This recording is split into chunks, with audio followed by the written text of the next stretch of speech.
Welcome to the Any Spartan Show. On this episode, we have a special guest, Mr. Matt Puntin. He ran the Bonefrog Challenge, which none of us did. We also talked to Sandy about world's tougher mudderer. Enjoy the show.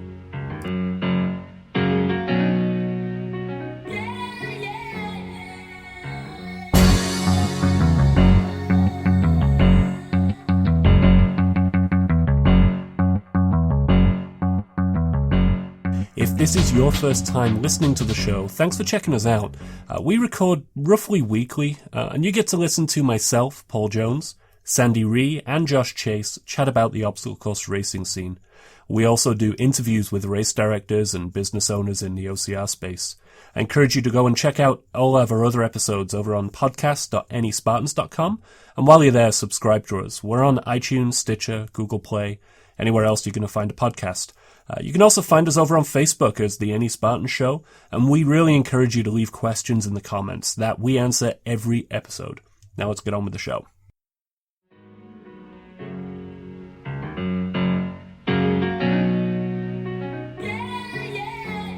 Welcome to episode 42, The Any Spartan Show. And yes, we did have to check that before we started recording. I did check that. Josh didn't have to check that. If you hear some funny sounds on this episode, it's because Josh is on this recording from his car watching baseball. And let me just point out, people are really rude. This woman just moved her car directly in front of mine, as if I wasn't watching the game. It's fine. Coming to you live from Pine Banks Baseball Field, where the Giants are taking on the Dodgers currently, and I don't know the score because I'm a terrible parent. Does she even know you're in your car? She probably doesn't, because I'm sitting in the dark like a super creep at a park where there's no light. But it's fine. I have my window down and she has her window down, so I think she hears me talking about her, so this is going to get awkward quick, but it's fine. Go. We also have a special guest on this week's show. We have Mr. Matthew Puntin. Woohoo! Matt is a long-time New England Spartan, and we needed his backup because none of us... We all failed to make it to Bonefrog this past weekend. Dedicated to our train. So Josh is busy Ultra Beast training by not going to Bonefrog, and here we are. So welcome, Matt. Thank you. And if his voice lines or his line sounds funny, it's because he's on one of those old landlines. Remember those things with cables that plugged into the wall that didn't move around much? That still paid Josh's salary. Thank you. That's all we have out here in the mountains.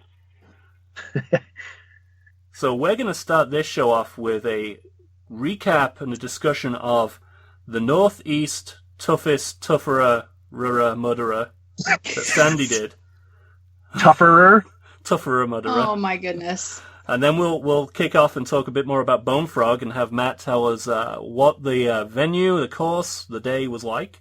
I'm sure unless you're under some kind of rock, you've seen some social media discussions about that and some reviews. So we'll dig into that rat hole a little bit and have a chat. So thanks for getting on, guys. Hey, Sandy, how was Tough Mudderer? Well, so let me just preamble this by saying that there were four different events going on this weekend. So Tough Mudder has figured out a way to give anybody anything they want all at the same time. So the first heat of the day that went out at 7:45 on Saturday was the Tougher Mudder. And tougher just simply means it's tougher than the Tough Mudder simply because they time you and you get placed. It's a smaller heat, less weight, actually no weight, because our buddy Stephen Russell did it, and he said it was fantastic. He also kicked some serious butt in it. It was his first Tough Mudder ever. And so he did that. I did not. My understanding is they make alterations to maybe a couple of the obstacles to make them just a little bit harder. But I don't even have a guarantee on that. So that's the one option.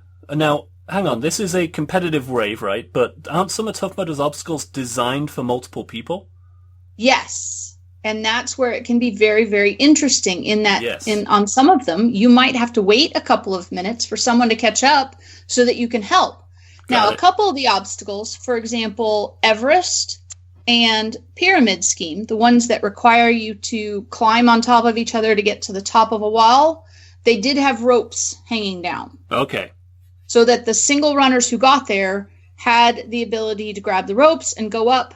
And keep racing. To keep racing. However, Block Ness Monster, which is in water and it's this revolving block, and you really can't do it on your own. Because if you try and jump up and climb over it, you're just going to spin it back towards yourself unless you can somehow figure out the exact balance and have superhuman strength. And I know some people might have that, but I'd pay to see it. So in talking to Steve, he managed to get there when there were a couple other people there, and it worked. The timing worked out great for him. So that was option number 1. Option number 2 was the regular Tough Mudder. The same old thing that we've been doing for years and years, 10 to 12 miles, however many obstacles, Mm-hmm. The third option was the Tough Mudder half, which was half of the Tough Mudder course. No electricity, no ice water. But most of the other obstacles were in there. And then finally, that evening, Saturday night heading into Sunday, starting at midnight, was Toughest. So Steve did Tougher and then waited around for me. I did the regular Tough Mudder. So I had an 11:30 start. And since we drove together, I decided, well, once he goes off, I'll just go into the standby lane, and whenever they take me, they take me. If it takes till 11:30, it takes till 11:30. That was my assigned time. They took us in at 8:15, so I got off in the third heat of the day, which was great. Mm-hmm. So the standby heat does exist. As long as you go into it with the right attitude and know that it may be a while before you get called, great, go for it. Okay. Tough Mudder itself was your standard Tough Mudder. No real changes, no real updates. The new obstacle is Snot Rocket or Augustus Gloop. One name is for the first-time Tough Mudders, and the other name is for the Legionnaires. But while I was there, they didn't have any difference between the two. And honestly, okay. I don't know which name goes with which. But Snot Rocket and Augustus Gloop are the same thing, and it is so fun. Imagine climbing up a tube, the inside of a tube, with this torrent of water rushing down on your head from above. That doesn't sound like fun. It actually was a blast. It was a lot of fun. What was funny was hearing the people who didn't realize that, yes, they actually had cutouts for your hands and feet to climb like a ladder. Some people thought you just had to kind of wedge yourself into it. I totally would have expected that, actually. I would have been one of those people. And apparently the difference between the two, Augustus Gloop and Snot Rocket, is with one of them, with the one for the Legionnaires, they're going to have a fenced-off area ahead of the entrance to the tube, so you have to swim underwater to get to the tube. But other than that, once you're in the tube, it's the same for both of them. Still waiting for the fun. Oh my god, it was a blast. Okay. And I don't think it would bother you, because as long as you keep your head where the water is coming down across your head, it's not going up into your nose or up into your mouth. So it's just like being out in a pouring rain. Fair enough. Still, but okay, yep. Trust me, it was fun. Apparently you are not a Tough Mudder person, so on you. That's very true. So we did those two events. Then we went back to the hotel, we showered, I did a quick load of laundry, we went and had dinner, etc., etc. And Toughest, we were to report for registration by 10 o'clock, pick out a spot for your gear bag or gear bin, and it was huge. So if you registered, if you registered on or before the 28th of April, you got your name on the back of the t-shirt. And I counted, because I'm that geek, there were 757 names, if I remember correctly, on the back of the t-shirt.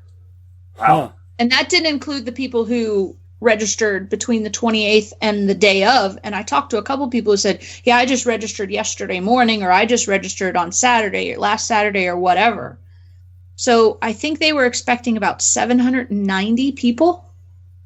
Wow, that's a lot for an endurance race.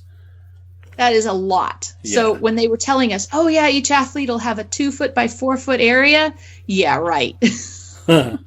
You squeezed your stuff in wherever you could fit it. Wow. So, so we arrived, we found a spot, got to see a couple of people, got to meet up and say hi, give some hugs, which is always perfect. Report to the start line at 11:40, and they had it down to the second. They hit the bell to go at midnight on the dot. And it takes a while for 790 people to all go in one large wave. So you went in one wave. It was all one wave, yes. Okay, so makes sense. I'm sure the leaders set up towards the beginning very quickly. Yeah. On. None of the big names that they were expecting, I think, were there. So Ryan Atkins wasn't there. Lindsay wasn't there. I know Ryan's injured. Oh, I did not know that. Yeah, he was doing some kind of crazy, marathon a day or long distance run across Canada and got injured his ankle. So he's I was watching him on Instagram. He was putting up like 40-mile days, just like they're a 3-mile day. So he's injured. Yeah. I saw a post from him. He was not happy to not be there. Oh, well, that makes me sad, because I was kind of looking forward to watching him lap me over and over and over again. So yes, it was one mass start, but they have a way of getting everybody looped out. For the first hour, almost, most of the obstacles are closed. Okay, so that makes sense. It strung out pretty quickly. They do that for World's Toughest as well, right? As far as that's what I've been told, is that the first hour of World's Toughest, they do the same thing, because they've got to figure out a way to stretch it out. Yep. Because otherwise you hit mud mile, 3/4 of a mile in, and you're backed up quite a ways. They did a first lap male and female prize. I heard the announcements go off when the first male leader and the first female leader hit. I don't recall what their names were, because I just wasn't paying that much attention. But that was kind of a nice thing. If you're a really fast trail runner and you want to go out and try and win some money, that might be a good way to do it. In the first lap of the 17 obstacles there were 3 of them open when I went through. Now, whether they were open for everybody or whether or not they opened, but between when the first people went and when I got there, I don't know, because obviously I'm not the fastest. At each individual obstacle, we heard a volunteer say, yeah, this obstacle opens at 1:30, or this obstacle opens at 1:15, or whatever. So they all had this set time that they were supposed to open, and if you got there before then, you got to pass it up, and if you didn't, you had to do it. That's End really cool. I like that. Yeah, it's a good way to do it with that many people. I got all the way to 4.96 before I got lapped the first time. I was thinking maybe I'll finish one lap before. No, not even close. I'd say you were pretty close. Huh? I'd say you were pretty close to getting that first lap done. They're 5-mile laps, right? I showed 5.25 for the first lap, and Steven showed 5.24. So they ended up being just a little bit over 5. So then second lap was interesting, because then all the obstacles were open. And for example, Mud Mile, which they built to be super, super deep and very, very vertical walls, I was thinking, by the time all these thousands of people go through on Saturday, there'll be some alleys cut through. It'll be no problem. Oh my God. Thankfully, there were a couple other people at the same time we were, because otherwise there's no way we would have gotten through. Mud Mile, even the guys who were super, super strong weren't getting in and out of each one of them with no help. I saw some video that Tough Mudder put on Facebook about it, and that Mud Mile, those lumps in the middle of it looked pretty damn, muddy, obviously, But yeah, really, I don't see how many people got over those things without help. And there were plenty of people that still needed 2 or 3 people to help them over. Exactly. So luckily I got there. There were 2 of us, and very quickly 2 other people caught up to us. So the 4 of us just kind of tucked and went through the whole thing. It was actually a lot of fun. It was way colder than we were expecting. It got down to 46, and of course you were soaking wet the whole time. 17 obstacles, 9 involved water, and 5 were complete submersions. Wow. Would a wetsuit have helped? Was that wetsuit weather? Yeah, absolutely. Okay. Most of the people who didn't have wetsuits went out after 1 lap or 2 laps. There were a lot of people. When I got back from lap 2, the previously jam-packed bag area was significantly lighter. A lot of people did 2 laps, picked up their stuff, and left. That's like World's Toughest Mudder, the first year or 2 all over again, right? The people who showed up for the first year with wetsuits were laughed at during the day, and then at nighttime, game over. I believe it. I had a what they call a shorty wetsuit, short sleeves, short pants, not full. And it made me realize that for World's Toughest, I need to invest or borrow or beg or do something. I need a full wetsuit. Yeah. I also need the hat and the gloves. So, and then learn when to take it on and off, because if you start trying to run with it on when it gets warm, that's bad. Yes, then you overheat. Yeah. Right. So it was already down to, 52, 53 or so when we started. So I just put it on and put it up to my waist. And then between lap 1 and lap 2, I pulled on the top half. And I needed it. It was 46. And like I said, you were freezing cold. You were soaking wet the whole time. There was no escaping the wetness. Now, this ended up being your last lap, right? You did this lap with obstacles and the cold. Yes. After 2, I was pretty well done. I did something to my foot, which I'm going to start tomorrow having checked out. I don't know what it was. But by the time I finished lap 2, every step hurt. Yeah. And so I decided that it was not worth it. Plus, given how long lap 2 took me, I knew I didn't have time for a 3rd lap. Even with the 8:30, the extra half an hour grace period. Now, and I was quite satisfied. Good. That was my question. Are you happy with that? Absolutely. I went for the experience, and I learned some stuff that I need for World's Toughest. Okay. So the information that I gained was invaluable. The experience itself, I thought I knew what to expect, but it was different even than what I was expecting. So I'm super happy. I would have been happy with 2 or 3 no matter what. Good. And Sandy, is this your only tougherest Mudder before World's Toughest, or are you planning on doing another one before that? There's only 2 more, and I'm not doing either one of them. One of them is in Canada, and the other one is... They've already done California, they've already done South, they've already done East, so there must be a Midwest one. Yeah. I don't remember where the 4th one in the U.S. is, and then the other one is in Canada. So no, I'm not planning on doing either of those. I am going to throw in a tougher, probably at Loudon, simply because if you do a toughest, and World's Toughest, you get the, quote, Holy Grail. Yeah. So I wouldn't mind getting one of those in the inaugural class. I absolutely would do it again. I don't feel like I would have to. So where does this fit on the Tough Mudder scale? Is this something they're going to keep doing, or are they just testing the waters? Because they've done 6, right, this year? There are going to be 6. They've completed 4 of the 6. And they were going to film them, right? And there was a film crew out there. Okay. Now, do you think next year they'll just do another 6 with a film crew, or will it make this a bigger part of the Tough Mudder world? It had such a huge draw. I could see them increasing. I don't see them increasing it to every single event. But 1,000 people for a nighttime endurance race is significant. This was the biggest one. Oh, okay. From what I understand, this one had more people at it than the others, and this one was also tougher.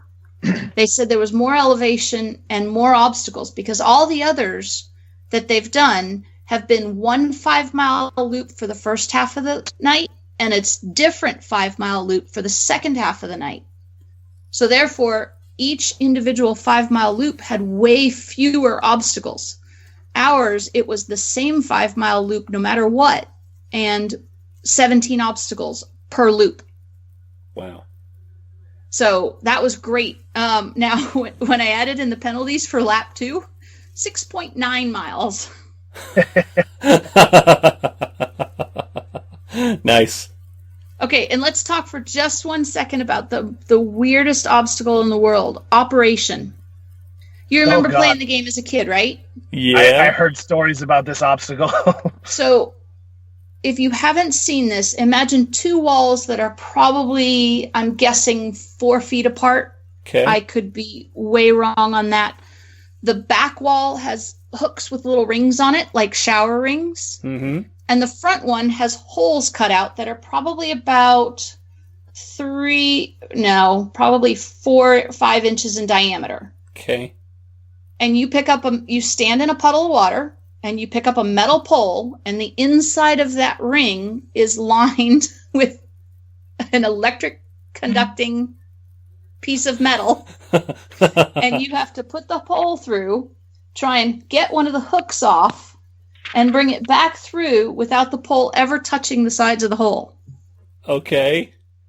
And it was the only obstacle on the course that was not required that you absolutely had to try it. And how much did it kick you when you touched the ring? Apparently, it affects different people in different ways. Yep. So I was talking with one person who said it went from his hands straight down to his toes, and it felt like being shot. Just with a bullet that goes in through your fingertips and out through your toes. And then I was talking to Steven, who, when he got shocked with it, he said it just kind of followed right arm all the way through to left arm in a big circle. And he said it zinged really badly. For me, I didn't feel any pain whatsoever, which is weird. Okay. To me, imagine getting someone throwing a water balloon and hitting you dead square on the chest, and you feel the initial thump, and then it kind of spreads out. That's what it felt like to me. Was like getting hit by a water balloon. But it surprised me so much that I threw my hands up and let go of the pole. Because it was like, whoa. Okay, so that's what it feels like. It was... Forgive me for saying for anybody else, because apparently it hits different people different ways. I thought it felt kind of cool, actually. And I definitely would try it again. I was very frustrated, though. The pole that I had, every time I would get the hook in to one of the rings, it would swing around and face downward. It wasn't tight. Okay. So now I know the next time I do it, pick up the pole and check it. Is the hook at the end of the pole tight? Now, was this an obstacle that's on the normal course during the day, or was this like a nighttime only thing? No. No, this is toughest and world's toughest only. Okay. Yeah, But no. Can I ask a question, Sandy? Go ahead. Are in Tough Mudder, in the competitive waves, are obstacles mandatory, or how do they regulate them? Mandatory. Now, Is it one not try mandatory and you're done, or as completion. many tries as you want? Mandatory attempt, not mandatory completion. Okay. So, if you attempt it and fail it, there might be a penalty loop or something, but you get to continue on and finish. Okay. So it's kind of like Worlds, where they'll take your band, but you don't get disqualified. Gotcha.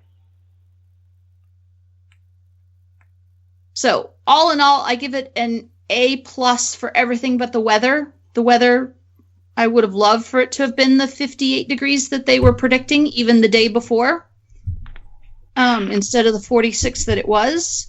But overall, it was a fantastic experience. Sean was there doing the lead-off speech. Nice.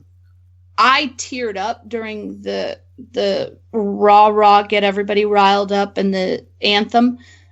They played the normal anthem that they play at the beginning of every heat, but about a third of the way through, everybody started singing, and they turned the volume on the recorded version way down.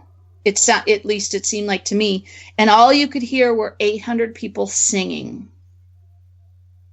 And of course, me being the goober that I am, I got completely choked up. So nice. It was, if you're into that sort of thing, it doesn't matter if you think you can do every obstacle or not. It was worth it. It was just such a different experience and so positive. And everybody, as they would run by, great job, keep it up. I mean, it was they've nailed beyond. The community. They've nailed that community feel. Yes, they have. Really do. Good, I'm glad. Nice job to Steve, if you're listening. I know he did 3 laps. I know Eric Madder got his target of 5 laps, 25 miles. I know there are a few other people on my feed down there, but those are you guys were the three people I know really well. So nice job to all 3 of you. Thank you. It was a lot of fun, and kudos. I know Steve's given himself a hard time for not getting more, but when he was shaking uncontrollably after that 3rd lap and couldn't even function, he was smart enough to not go out for a 4th. Good even though he wanted it really badly. Yep. And Sandy, if I recall, Paul was telling me that you are going to be featured on another podcast going over a review of the weekend, and tell us a little bit about that before we talk about the next topic. I have to investigate it a little bit more, but I was contacted by Will Hicks, who does a podcast called World's Toughest. And we will link that in the show World's notes. Toughest Podcast. So I'll be talking to him on Friday. So I'm going to assume that with a name like that, his focus is Tough Mudder. His focus is Tough Mudder, yes. we will include a link to his show down below, and Sandy, when you're on, let us know. We'll make sure we tell everyone about it, because they can go listen. Will do, and I'm looking forward to it. It was kind of funny getting out of the blue. Are you the Sandy who does the NES podcast and was on at Toughest in Philly? Yeah. Is that good or bad? So. Nice. Yeah, I look forward to talking to him. So on the same weekend, we had Bonefrog out in Western Mass. And as we've mentioned, all 3 of us were not able to go for various reasons. So we have our special guest, Matt Puntin, on, who did attend.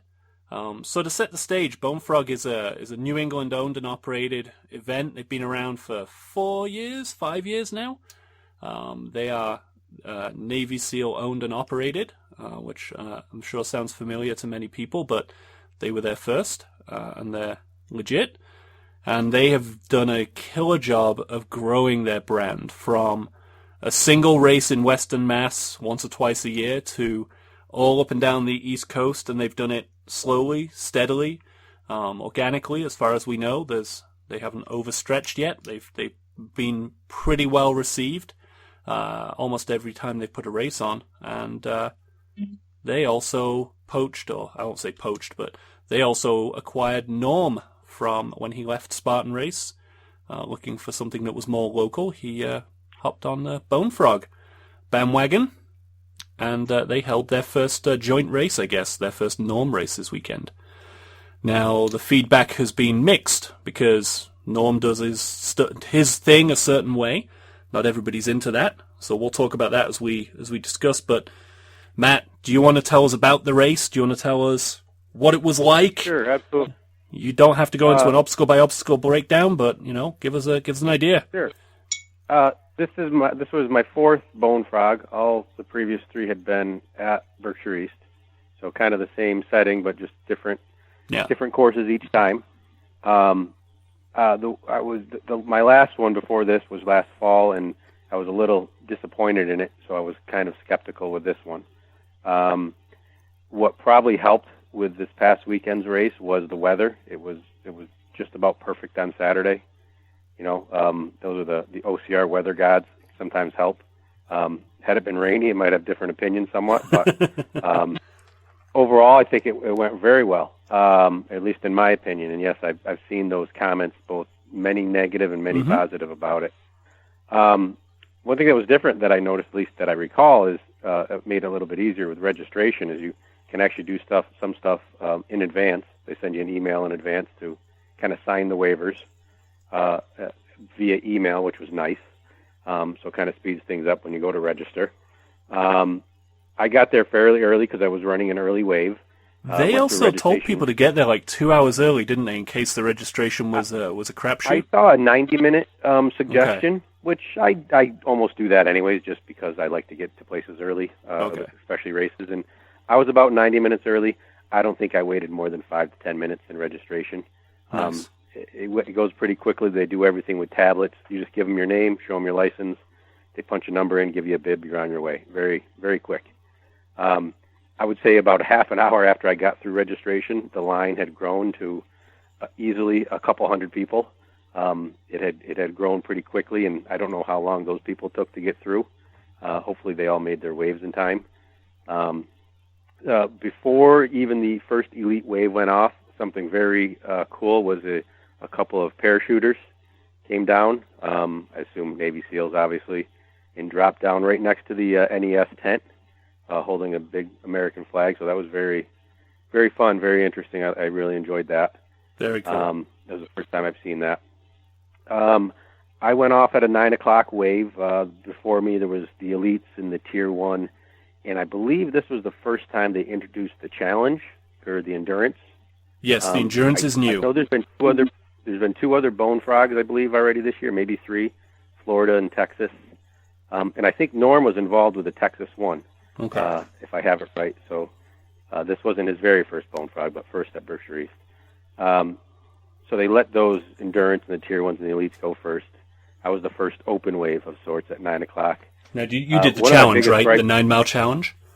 9-mile challenge, correct, yes. Okay. I did not do the Tier 1. That's just crazy. And by no means will I do the endurance. Oddly enough, one of my complaints about last year's course was poorly marked, and I got lost several times with other spottings. And right off the bat, literally probably not even 100 yards, the entire group of the 9 o'clock wave with, 200 people, took a wrong turn. Oh my goodness! And I think part of the problem is, it's kind of, your nature that if one person takes a left, well, you must so does everybody else. Take the left. And we got up this first hill. Took a few minutes, and we came to an obstacle, and it said number 30. And I said, guys, we're at the wrong obstacle. We're not supposed to start at number 30. We're supposed to start at number 1. So back down the hill, found the right course, on our way. It probably was a 5-minute detour of sorts, so it wasn't the end of the world. Okay. But I'm kind of glad I figured it out. Few obstacles at the beginning. Almost immediately, they bring you to the stairway to Valhalla, which is kind of the infamous climb. Mm-hmm. That is there, I believe, every year that I recall, or some version of it. And that's straight up the mountain, about an 800-foot vertical climb, I believe, maybe 900 foot. And it slows you at least it slows me right down to a hike. By no means am I running up that. Mm-hmm. Get to the top, turn around, come right back to the bottom, hit a few obstacles, and this is where the course splits, where the sprint goes one direction and the challenge goes another. The sprint actually almost immediately, I think, takes another uphill turn and goes back up. Yeah. A very steep climb, which I'll describe because that's where we join them later as a challenge course. Challenge course kind of takes you back up to the mountain, but a very long, windy, a lot of trail running, which I enjoy versus just running on the roads or the more established trails. It was really kind of bushwhacked, some of it, where I think Norm cut some trails with his machete and his chainsaws. And various obstacles till you get up to the top, which you may recall. There's the solar panels. There's a windmill at the top that you run by. There's a pond at the top that you go through. So that's the first water crossing, probably halfway through. And you get completely submerged, go underwater. Continue through they have a couple permanent obstacles there at Berkshire East. There's a spider wall, which is kind of like a traverse wall. You hit that at one point. There is their slide for life, I believe it's called. It's kind of you don't even slide. You climb up through a couple of platforms, and then you go backwards down a rope over a net. It's like a Tyrolean, right? That goes from a tower to the ground. I've done that one. Yeah. I always relatively liked that short. one. I think they call it, a slide for life. I don't really know why they call it slide for life, but that's what it is. They did add some new ones in there too, which were neat. Various parts. They had one called Cliffhanger, which seems to be a pretty famous name for a lot of obstacle races. But this one was basically an inverted ladder of sorts, where you're climbing up a ladder, but it's angled backwards towards you. Get to the top, swing your leg up and over, however you get over. They took a cargo net and actually stretched it across a big ledge rock face, so you climb the cargo net that way, which is kind of neat. They, of course, had a couple other newer ones that you've probably seen on various media, social media. The chopper, which is a type of rotating monkey bars of sorts, kind of like chopper blades. That was down at the base, closer to the end. With some of their other new obstacles, they had a kind of rainbow-shaped monkey bar that swings. That, I'm just going to skip back. That was one of the earlier obstacles after the road to Valhalla, and there was a huge backup. I was, the first open wave. When I got there, the line was 100 deep. There was only 3 lanes, and I just don't think it was enough. I think they should have had a few more lanes, and it hopefully would have stretched things out. I know that's a complaint for some other people about different obstacles having backed up lanes. But after we do various obstacles on the challenge course, we join the sprint, and then you both start climbing back up the hill again, almost identical to the road to Valhalla, except partway up the course, Norm sends you, through the woods on a single track. I'm going to say nearly vertical, but very, very steep climb, and your legs are just on fire, or at least mine were. They call that the Punisher, and that seems to be the debate. What was tougher? The first time we climbed up the mountain, road to Valhalla, or the second time when we had the Punisher? I don't think either one of them were fun, and I don't know how I could choose which one I like least. Eventually, you work your way down the mountain, get to the bottom where they have roughly, I'd say, 10 obstacles, somewhat in a row. Rolling thunder, through the pond, a heavy bag hoist, traverse rope across the pond, the chopper, the infamous dirty name, and Black Ops, which is their last obstacle, the monkey bars. So total, there was 40 obstacles roughly. Norm threw a new one in there, similar to the spear throw that Spartan has. This time it was a grenade toss. So, I'm pretty sure they were not live grenades. Well, that's a shame. They resembled a grenade. They were tied to a wire, similar to how the spear throw is now tied to a tether or a rope of sorts. So I was very certain that I was going to pull the grenade to myself, throw it. They had some hula hoops on the ground with some sand in them. You just got to hit him into the hula hoop. You get it, you move on. You fail, you hit 25 jumping jacks. Pretty simple. And kind of the golden rules with that and the spear throws, make sure you don't step on the tether. And, of course, I was stepping on the wire. Oops. They made it about halfway out and just dropped to the ground, and I looked down, and I was standing on the wire. So now, were they still doing the varied penalties if you fail? The different obstacles have different physical penalties? That's correct. Yep. Okay. Some were jumping jacks, some were burpees, some were push-ups. Those are the few various ones I saw. Yeah. I only had to do a penalty here or there. And I know they have competitive waves, and the endurance guys, they ran the whole thing under competitive rules, and they get wristbands. So it's mandatory obstacle completion for the guys shooting for time and cash. Correct. That's right. And I didn't know the exact rules for them, but I've run elite in the past. So I generally know that. I think they get a little bit of preference when you come up to an obstacle that's all backed up with people if they happen to run into that situation. But they are supposed to do every obstacle mandatory, and if you fail, they take your band. Yeah.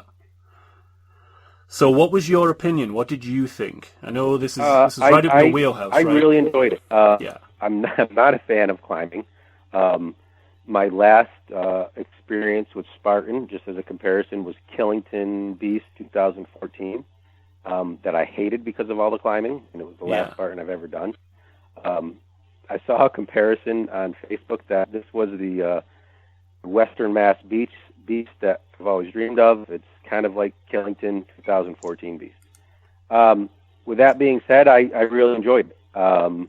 I could do without the climbs, but it wasn't the worst thing in the world, I guess.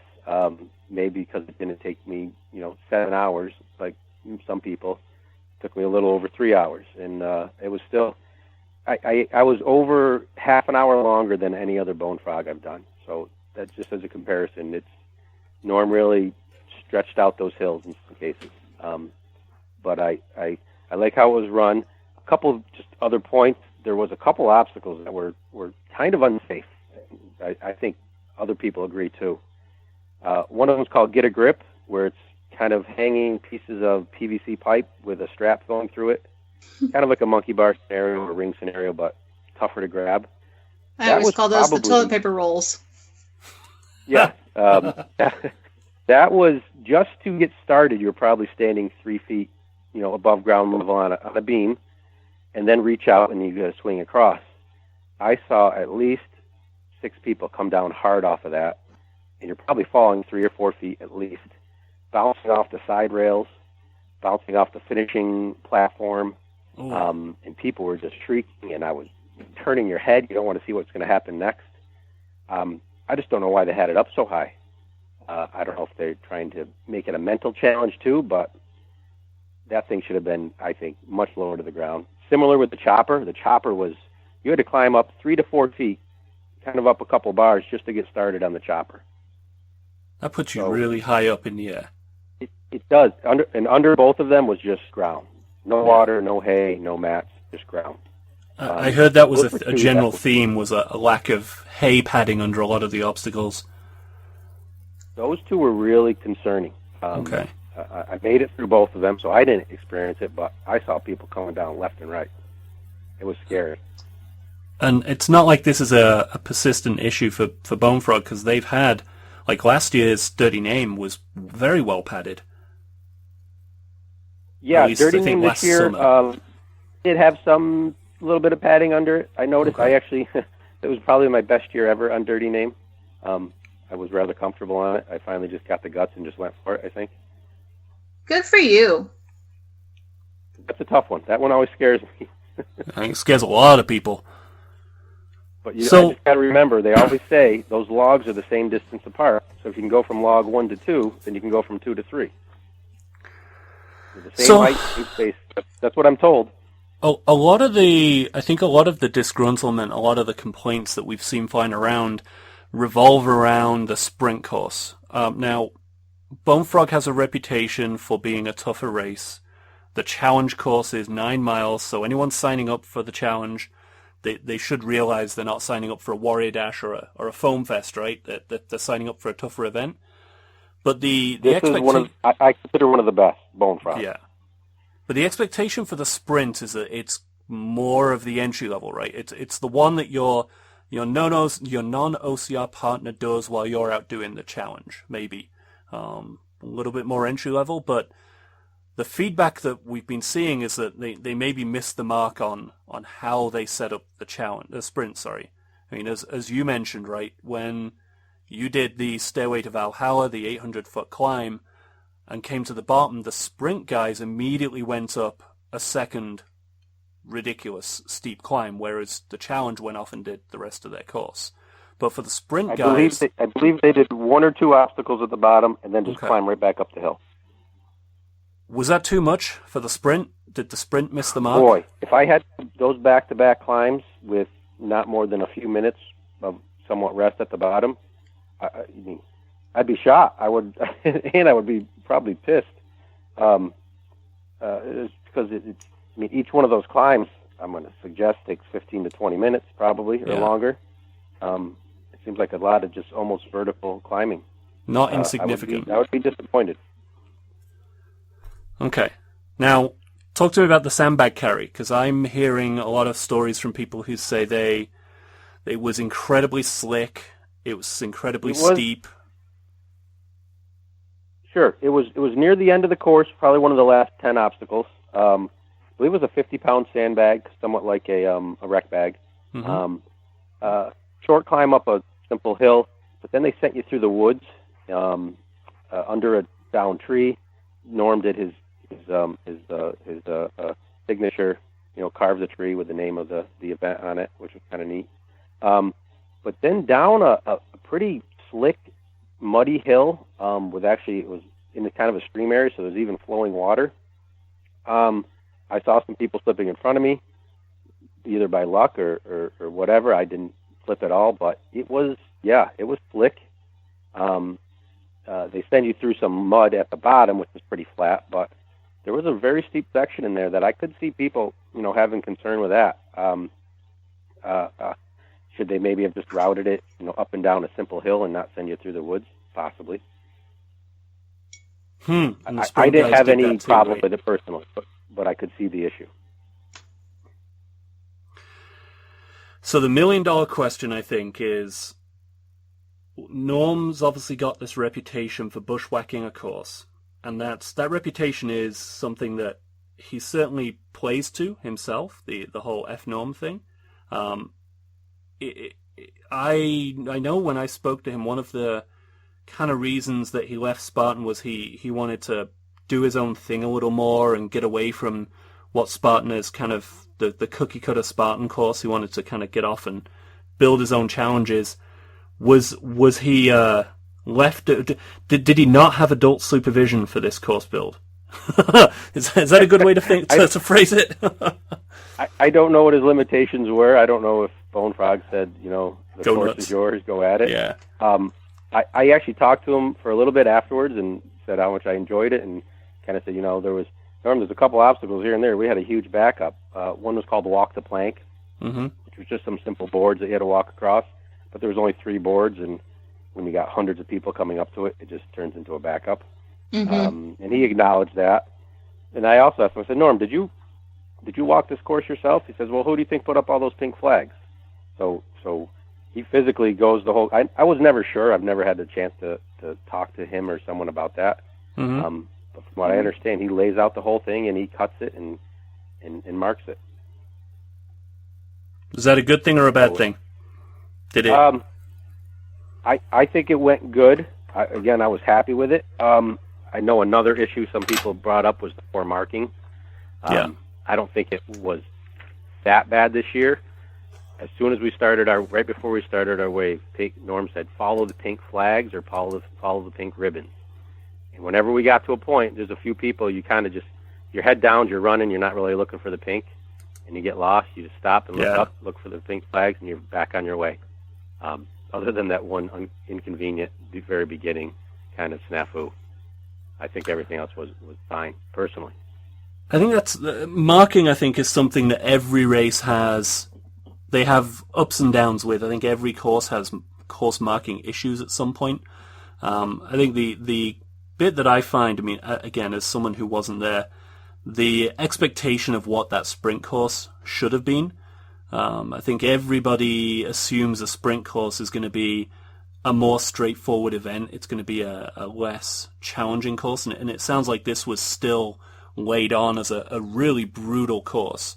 And I don't know if that was a mistake or if that was, they just need to change the way they market this a little bit. I don't know. So it sounds like you enjoyed it. It sounds like you'll be back. I did. I will go back. If I could sign up for it right now, I'd do it again for next year. Yes. There's a lot of people who don't necessarily share that. What about you, Sandy? Seeing the rumors and the scuttlebutt out there, what would you pick?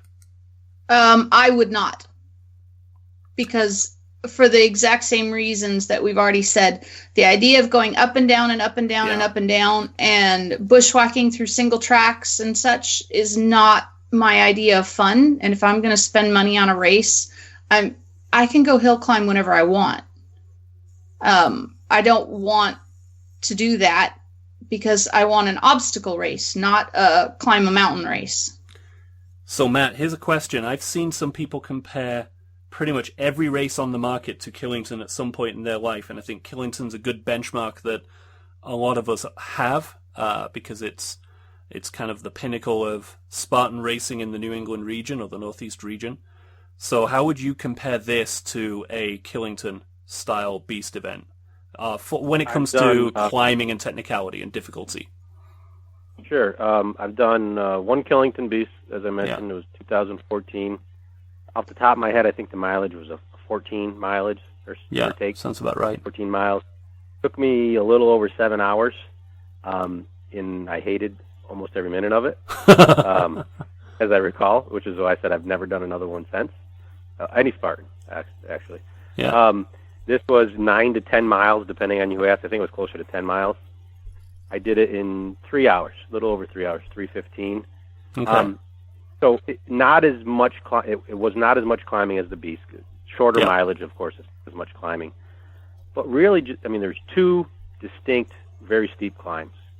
The kind of back road running that we did on the challenge course, which was, probably 4 to 5 miles or longer of, like, more open trail running, not single track, with a slight uphill grade. Yes, you're going uphill and you're walking at times, but you also can get a good jog in it at some points. I guess I don't consider that as much of a near vertical climb as the other two. No, that's completely different. Sure. So I would say two distinct, very steep climbs, and they sucked. Versus, I'm trying to remember back to the beast of 14. I kind of remember 4 or 5 different ones that just they usually squeeze a few. I mean, Killington's also generally just a much bigger mountain. Well, yeah. They have more real estate to work with, and they got to get an extra 4 to 5 miles in above a Bonefrog. Yeah. Well, on top to bottom, you're going much higher. So if you're going to do it all in one swoop, it's of course much longer. But you're saying two very distinct up and down hills, but how many times did you go up each one? Well, I'm sorry. So as just a challenge course, I did each one once. Now the sprint course happens to do the same too. So if you sign up for the 3 mile, right? The sprint course does them nearly back to back with 1 or 2 obstacles to break it up at the bottom. Oh, that's horrible. Yeah. Now, if you do the tier 1, you do the challenge course, which has those 2 climbs. You get right back onto the main course and do the sprint. Those 2 climbs back to back. Yeah. So you're really doing 4 climbs in the tier 1. And then there was about 30 crazy people who I think did the endurance, who threw in another. I think the best was 1 more sprint lap. So they counted as 3 laps total.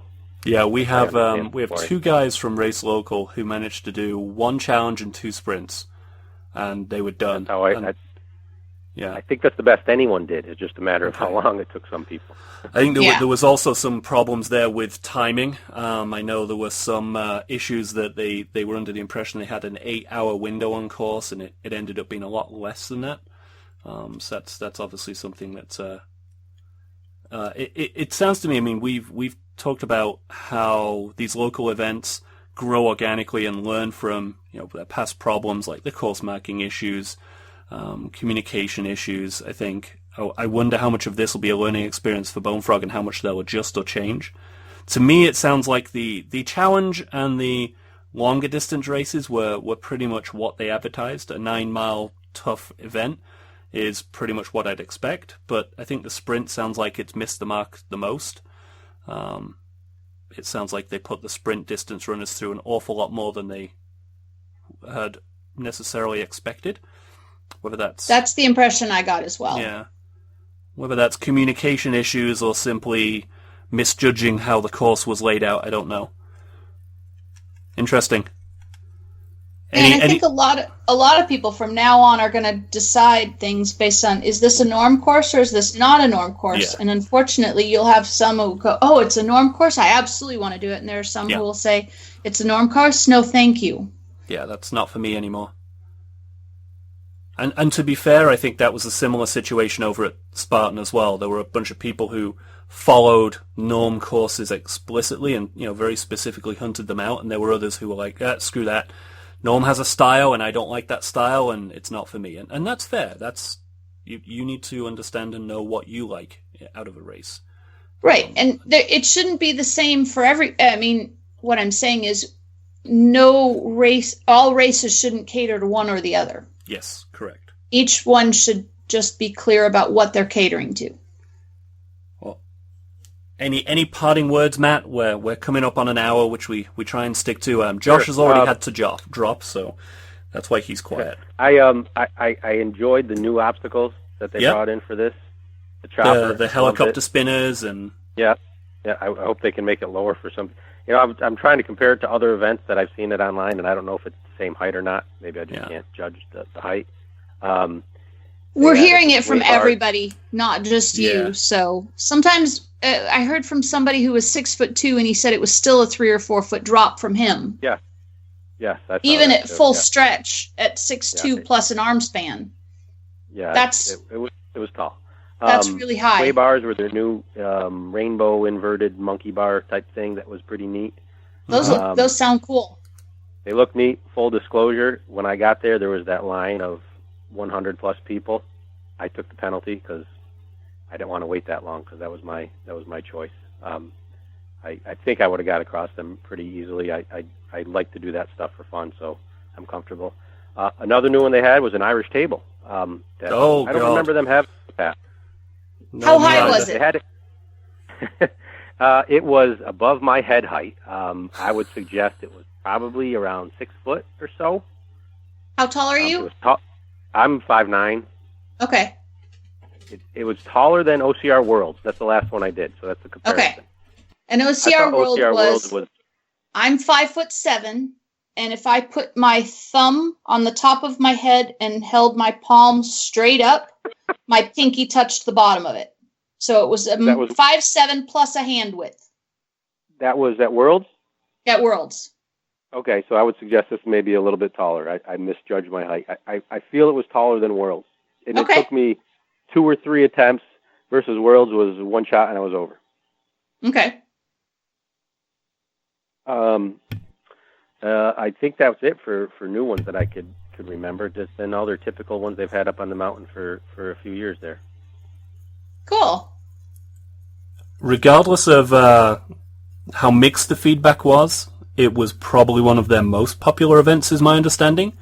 I think at one point they were saying they had 3,000 registrations, which is huge for them. I saw that same article that they interviewed someone associated and said they had 3,000 signed up before the event. But that was great. As I looked at the results online, I don't know if it accounts for all those. I tried to add them all up between challenge, tier 1, sprint, and endurance. I wasn't getting 3,000 total, so I don't know. Maybe the timing isn't as accurate. I'd be 3,000 would have been huge. I mean, yeah. I don't remember them having much more than 1,500 or even 2,000 in the past, I thought. Yeah, that sounds about right. So, but it was well turned out. There was a lot of vendors there. Beer tent, of course. It was a beautiful weather day, so that really helped. Good. I'm glad you got the good weather, because last fall it was really cold. So wait, yours was on Saturday also, Sandy, correct? Yes. And during the day it was fabulous. We didn't have the cold until overnight. Yeah, it couldn't have been better at Berkshire. 50 degrees when you start and sunny, and 70 degrees when you finish, and you're hanging out drinking the beer. It was just beautiful. Lovely. That sounds almost exactly like what we had in Philly on Saturday afternoon. It was quite gorgeous. Well, I'm going to put it out there that if you ran either event, go and leave a review over on our website. We have got quite a few reviews in for Bonefrog. It's always good to hear different reviews. Don't just leave a review when you've got a complaint. Leave a review when you enjoyed something too. And always be critical, but be fair about it, because race directors do read those. They are not deaf. They do understand that this course was, I won't say poorly received, but this course was received in, mixed reviews. Very true. All right. And thanks for joining us, Matt. Yeah. Thank you. I appreciate it. Thank you, Matt. I think we'll call it tonight, and we will be back with Josh next time, I hope. And See you guys soon. He's online again, by the way. Oh, he is. Oh, well, we won't bring him on to say goodbye. We'll just, we'll end. As always, guys, thanks so much for checking out the show.